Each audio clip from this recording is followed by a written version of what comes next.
আসসালামু আলাইকুম রাহমাতুল্লাহ। তোমরা সবাই কেমন আছো? আশা করি অনেক ভালো আছো। তোমরা যারা honours third year English department session ২০-২১ তোমাদের যাদের ২৪ এপ্রিল থেকে পরীক্ষা শুরু হতে যাচ্ছে, শুধুমাত্র তাদের জন্য আজকে আমরা restoration and 18th century poetry and drama এই সাবজেক্টটির ফাইনাল সাজেশন দেব। আর এই সাজেশন থেকে 99% কমন পড়ার সম্ভাবনা অনেক বেশি। ইনশাআল্লাহ কমন পড়বে। আর তোমরা যারা এই সাজেশনটির পিডিএফ নিতে চাও তারা অবশ্যই আমাদের ফেসবুক পেজ ইংলিশ গেটওয়ে 10 এইখানে তোমরা তোমাদের অনার্স থার্ড ইয়ারের ইংলিশ ডিপার্টমেন্টের সকল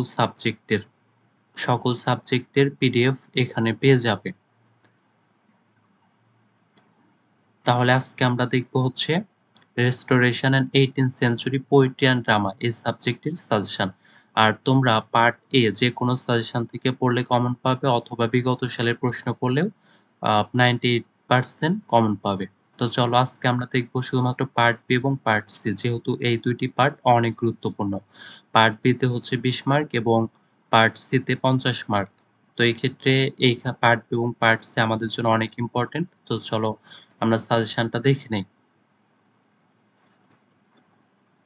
তাহলে এখান থেকে প্রথমে হচ্ছে পার্ট বি। পার্ট বি থেকে অ্যাবস্যালম অ্যান্ড অ্যাসিটফেল, এইখান থেকে আমাদের পার্ট বি তে মোট 5টি প্রশ্ন দেওয়া হয়েছে। আর এখান থেকে 1, 2 এবং হচ্ছে 4 এই 3টি মোস্ট ইম্পর্টেন্ট। তাহলে কোয়েশ্চন নাম্বার 1 হচ্ছে identify the political personages in the poem Absalom and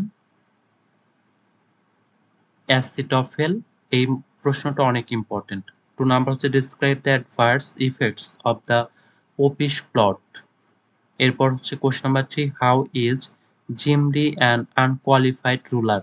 এরপর হচ্ছে question number 4 what is the purpose of Dryden's Absalom and Achitophel. আর কোয়েশ্চন নাম্বার 5 হচ্ছে write a short note on সেমেই। এরপর হচ্ছে দেখব আমরা the way of the world. 6 number what are the features of restoration comedy, অথবা এটি আসতে পারে write a short note on restoration committee.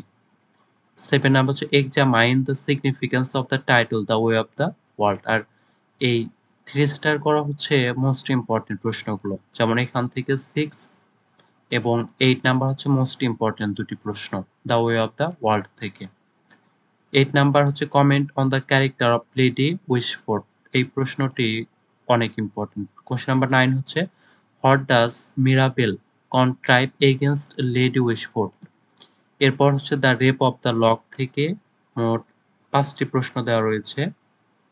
এইখান থেকে মোস্ট ইম্পর্টেন্ট হচ্ছে 10, 11 এবং 13। কোয়েশ্চন নাম্বার 10 হচ্ছে comment on the opening of the rape of the lock. এরপর হচ্ছে question number 11 how does Belinda perform her toilet with the help of her sylphs. এরপর হচ্ছে 12 number write down the significance of the title of the poem the rape of the lock. 30 number হচ্ছে how did the poet finally console Belinda. এরপর 40 number how did Belinda win the game of ওমরি in Hampton court. এরপর হচ্ছে she stops on কনকয়ার। এখান থেকে 4টি প্রশ্ন, আর part B তে মোট 18টি প্রশ্ন দেওয়া রয়েছে। তাহলে 15 নাম্বার হচ্ছে give an account of the cascade episode. এরপর 16 why did Hastings and Miss Neville plan to elope. এরপর 17 হচ্ছে why does Tony take revenge on his mother. 18 হচ্ছে describe mister Hardcastle slab of old things. এই প্রশ্নটি অনেক important. তো part B তে 18টি প্রশ্ন, আর আমার পরামর্শ থাকবে সবগুলো প্রশ্নই পড়ার। তাহলে পার্ট সি তে অ্যাবস্যালম অ্যান্ড অ্যাসিটফেল, এখান থেকে মোট দেওয়া হয়েছে 4টি প্রশ্ন। এখান থেকে দেওয়া রয়েছে মোট 4টি প্রশ্ন। তাহলে কোশ্চেন নাম্বার 1 হচ্ছে write a note on Dryden as a satirist in the light of his poem Absalom and Achitophel. অথবা এটি আসতে পারে এইভাবে যে consider Absalom and Achitophel as a satire or give an estimate of Dryden as a satirist in the context of Absalom and Achitophel। এরপরেও আবার এইভাবে আসতে পারে, তোমরা দেখে নিও। এরপর কোশ্চেন নাম্বার 2 হচ্ছে discuss Dryden's art of characterisation in Absalom and Achitophel. Question number 3 হচ্ছে in Absalom and Achitophel Dryden is both typical and universal discuss.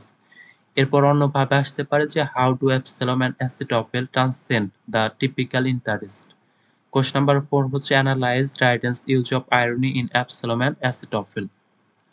এরপর হচ্ছে আমাদের the way of the world থেকে পার্ট সিতে মোস্ট ইম্পর্টেন্ট প্রশ্ন দেওয়া রয়েছে 4টি, আর এই 4টির ভেতর থেকে সবচেয়ে ইম্পর্টেন্ট হচ্ছে 1টি এবং এই 2টি। কোশ্চেন নাম্বার 5 হচ্ছে discuss Congreve's use of wit and humour in his play the way of the world. 6 number হচ্ছে discuss the significance of the proviso scene in the way of the world. এটি অন্যভাবে আসতে পারে যে elaborate on the significance of the proviso scene in the way of the world. Question number 7 হচ্ছে how does Congreve deal with the various themes in the way of the world. 8 number হচ্ছে how does Congreve satirise the contemporary aristocratic English society in the way of the world. এরপর হচ্ছে the rape of the lock থেকে দেওয়া হয়েছে 1টি, 2টি, 3টি, 4টি, 5টি রয়েছে প্রশ্ন। তো কোশ্চেন নাম্বার 9 হচ্ছে consider the rape of the lock as a social satire. 10 নাম হচ্ছে স্কেচ দ্য ক্যারেক্টার অফ বিলিন্ডা। এরপর 11 নাম হচ্ছে discuss popes the rape of the lock as a mock epic. এই প্রশ্নটি খুব ইম্পর্টেন্ট। 12 নাম্বার হচ্ছে comment on popes treatment of supernatural elements in the rape of the lock. এটি আবার অন্যভাবে আসতে পারে যে comment on the supernatural machinery in the rape of the lock. এটি অন্যভাবে আসতে পারে আবার comment on the use of supernatural machinery in the rape of the lock. আসলে এখানে প্রশ্ন ভিন্ন ভিন্ন হলেও অ্যান্সার কিন্তু একই হবে। 13 comment on the Umbriel's journey to the cave of Spleen, অথবা what is the significance of Umbriel's journey to the cave of Spleen in Alexander Pope's the rape of the lock. এরপর হচ্ছে she stoops to কনকোয়ারার। এখান থেকে 3টি প্রশ্ন দেওয়া রয়েছে এবং 14 এবং 15 এই 2টা প্রশ্ন মোস্ট ইম্পর্টেন্ট। আর এই 16টি প্রশ্ন তোমাদের পার্ট সিতে অবশ্যই ভালোভাবে পড়বে। Question number 14 discuss she stoops to conquer as an anti sentimental comedy. 15 হচ্ছে show how she stoops to conquer reflects the 18th century society of England. 16 she stoops to conquer is a comedy of intrigues discuss. এই প্রশ্নটিও ভালোভাবে পড়বে, তাহলে part সিতে রয়েছে তোমাদের মোট 16টি প্রশ্ন, অবশ্যই ভালোভাবে পড়বে আর এখান থেকে 100% কমন পড়বে ইনশাআল্লাহ। আর তোমরা যারা তোমাদের সকল সাবজেক্টের পিডিএফ নিতে চাও তারা অবশ্যই এই ফেসবুক পেজ ইংলিশ গেটওয়ে 10 এই ফেসবুক পেজ থেকে তোমাদের সকল সাবজেক্টের পিডিএফ গুলো সংগ্রহ করতে পারবে। তো আজকের ভিডিওটি ছিল এই পর্যন্তই। তোমরা সবাই ভালো থাকবে। আসসালামু আলাইকুম ওয়া রাহমাতুল্লাহ।